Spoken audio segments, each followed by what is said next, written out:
দক্ষিণের জেলায় প্রচার জেনে মোদীকে কড়া ভাষায় করেছেন মমতা বন্দ্যোপাধ্যায়। সেই ও রাজনীতিতে দুই দফায় ভোট গ্রহণ হবেন। আচার্য ক্যামেরা ছিলেন বিশ্বজিৎ।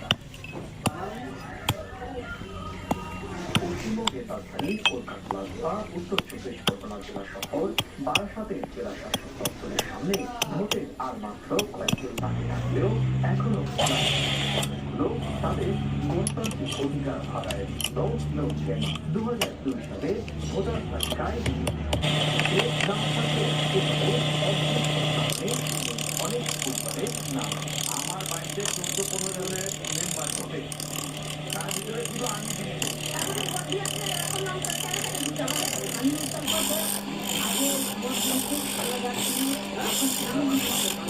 যদিও রাজ্যের মুখ্য নির্বাচন কর্মকর্তা